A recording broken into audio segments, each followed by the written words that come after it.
guys, welcome back to my YouTube channel. Gimana kabar teman-teman semua? Semoga baik semua. Nah, di video kali ini saya pengen bahas tentang anak spesial atau ADHD. Jadi berhubungan sama anak ASD, ADHD, dan anak spesial lainnya ya.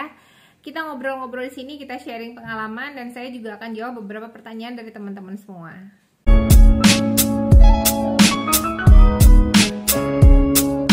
Teman-teman yang punya anak spesial, mau ADHD ataupun ASD, Autism Spectrum Disorder ya, ASD itu, ini apa namanya, memang lagi-lagi saya bilang sama teman-teman, tidak mudah punya anak spesial, butuh kekuatan, butuh dukungan, butuh kerjasama antara kedua belah pihak, ayah dan ibu, kerjasama membesarkan, memberikan kasih sayang dan perhatian ya. Kalau misalnya timpang itu memang apa namanya, agak sulit, tapi banyak sih yang bisa melakukan itu.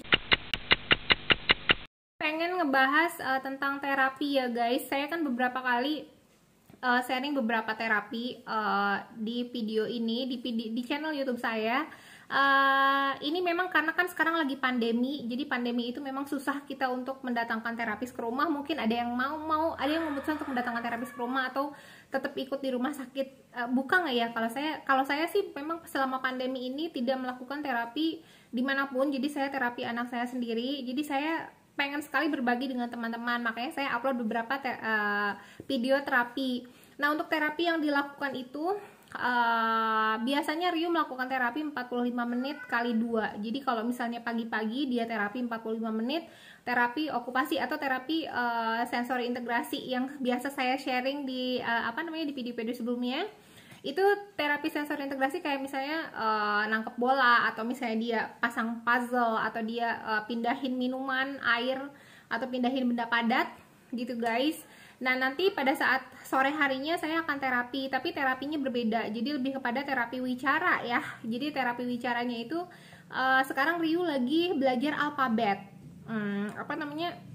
Rio lagi mengenal alfabet. Usianya saat ini anak saya 8 tahun. Ada beberapa temen yang nanya, "Mbak, usia anaknya berapa tahun?" Anak saya usianya 8 tahun sekarang, dan dia baru mengenal alfabet A sampai Z, dan itu selalu saya ulang. Anak saya belum bisa membaca lengkap karena memang sekolahnya pengantarnya bahasa Inggris. Jadi kalau dalam bahasa Inggris itu kan nggak ada ejahan ya, nggak kayak bahasa Indonesia. Kalau bahasa Indonesia kan ada babi, bu, bebo, caci, cu, ceco. Kalau di kalau di bahasa Inggris tuh enggak, jadi langsung aja N, as gitu, you, I gitu, kayak gitu. Jadi memang ada sedikit kesulitan untuk itu gitu, tapi konsisten aja sih. Saya yakin nanti Rio akan bisa baca gitu, nggak usah terburu-buru juga karena apa ya, kalau saya nggak banyak target sih sama anak saya.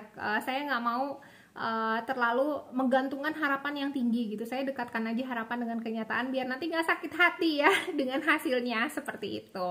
Nah, untuk terapinya itu saya lakukan tiap hari.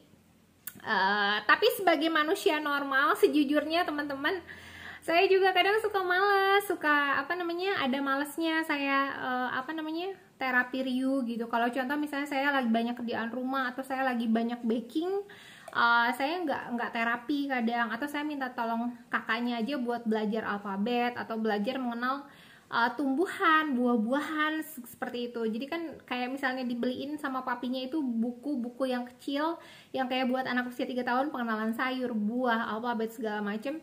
Nah, itu biasanya belajar sama kakaknya gitu. Dan dari saya pun saya nggak mau memaksakan diri ya. Jadi karena saya mendekatkan harapan saya dengan kenyataan, dan saya tidak memaksakan diri saya sendiri. Karena pada saat saya memaksakan diri dan saya pengen anak saya punya target seperti apa gitu ya, itu sakit. Pada saat kita melihat dia nggak bisa mencapai itu tuh sakit gitu. Dan saya yakin teman-teman, saya punya keyakinan dalam diri saya bahwa anak saya nanti suatu saat bisa mandiri gitu.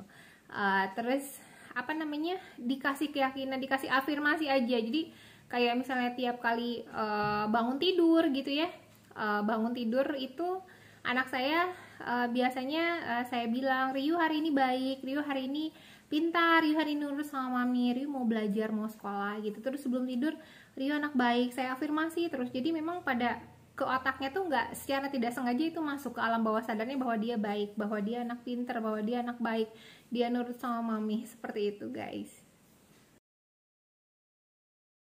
Masuk pertanyaan pertama, ini adalah ciri-ciri anak autism ya, anak ADHD sama autism apakah sama sering melihat tangan gitu ya. Kalau misalnya jadi anak saya itu memang dia lebih condong pada saat tes itu ke ADHD, Attention Deficit Hyperactive Disorder.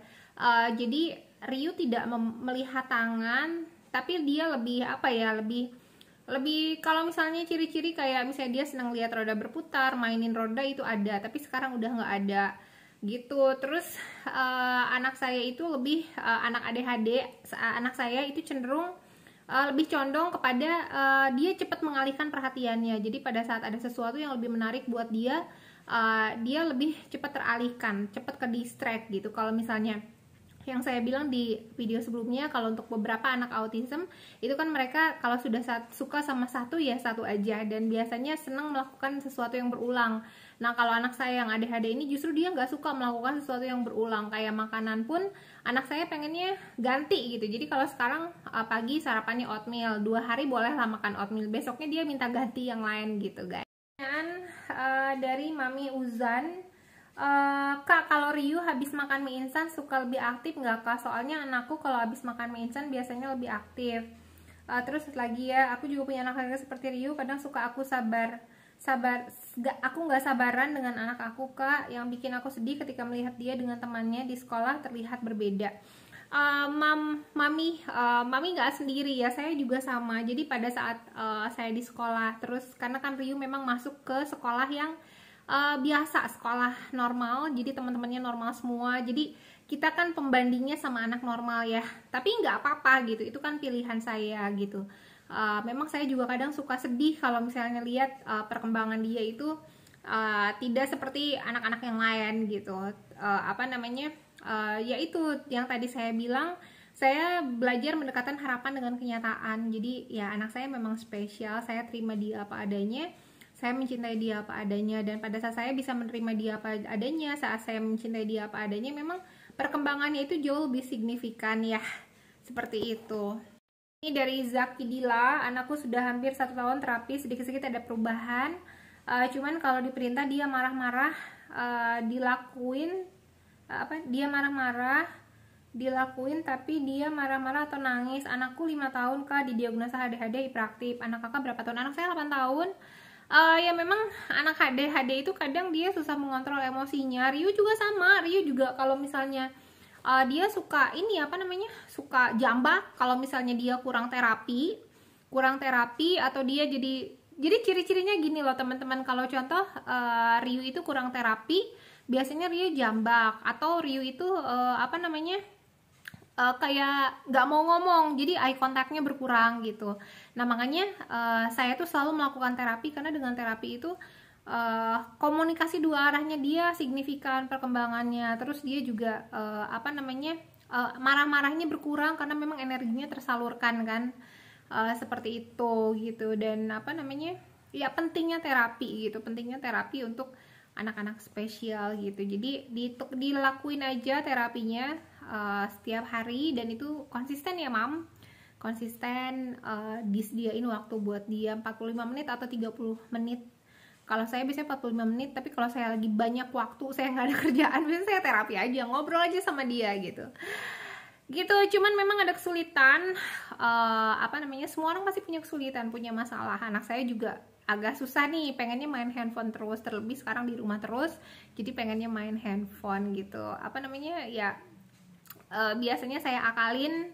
Kalau teman-teman nih ada tips kalau misalnya anaknya seneng main handphone dan nggak mau lepasin handphone, biasanya saya ambil terus saya bilang, kamu terapi dulu atau kamu nulis dulu, nanti mami kasih handphone lagi, kayak gitu. Jadi ada reward ya, rewardnya itu handphone gitu. Paling tidak, memang tidak baik main handphone. Ada temen yang di sini yang komen katanya nggak setuju ya kalau dikasih handphone.